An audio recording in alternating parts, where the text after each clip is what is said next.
video I am going to discuss about the dynamic blocks. So we have seen how to create, edit and apply attributes for the block and how to do the data extraction. Now, so instead of creating number of blocks, if you want to change the shape and change the dimensions, so you can create the dynamic blocks. I will show with the already created block. So again, after creation of block, we have to go for block editor. So already we have created B1 in the previous video. I am going to edit that only. So click on OK. And simply we are going to use the dimension constraints. Okay. So that we can directly change the dimensions as per the requirement. So at the top in the toolbar you are able to see some dimensional. Okay. So we are going to have linear, aligned, etc. So here we are going to have the dimensional constraints, and whatever the type of dimension you want to apply for the figure, you can select it there. So I'm going to select something like linear, for example.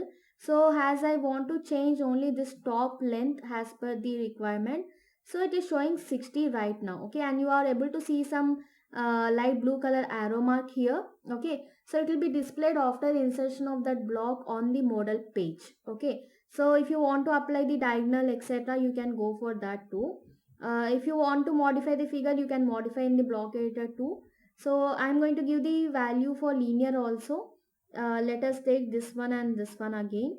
And if you observe, wherever I have taken the first point, that will be acting as the fixed point. So let me show it again. So observe this. For example, I'm going for linear and I'm going to take the first point at top and second point at bottom. Okay. And I'm going to place it here and you can see a bottom arrow. Okay. So if you observe, these arrow marks are showing some direction. Okay. So since I fixed first point on horizontal at left side and second point at right side, we can edit towards right direction only. And if you are giving from top to bottom, we can edit in bottom direction only. So as per the direction you want to edit, you have to give these constraints. So after defining the constraints, just go for close block editor. And next you can go for save changes and exit the block editor.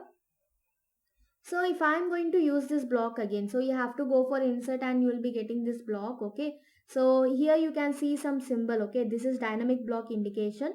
So if you are keeping the cursor on the block, you will be getting the details of this block on this. Okay. Details of all the block. Okay. So it is showing block name and annotate dynamic S. Okay. If you are keeping this one, it is showing dynamic no.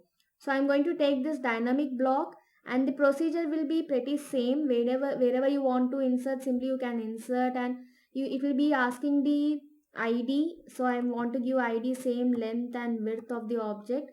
So after insertion, if you are going to observe this one, so let me zoom this a little bit.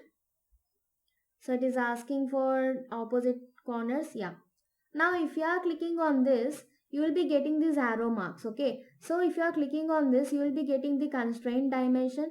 Either you can click on that arrow and you can simply edit it like this, or else just click on that arrow and you will be getting the constraint dimension. You can directly change the value also. For example, I need to give 65.32.